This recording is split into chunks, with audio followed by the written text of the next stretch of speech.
Poco M6 Pro 5G unboxing. 464 Qualcomm Snapdragon 4 Gen 2 chipset, 18 ওয়াটের fast charging supported.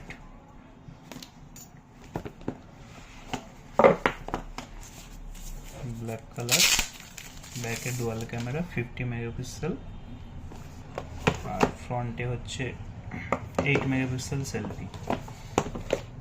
ইনবক্সে কি আছে? ইনবক্সে 22.5 ওয়াটের চার্জার, এটা সিলিকন কেস, ওয়ারেন্টি গাইড।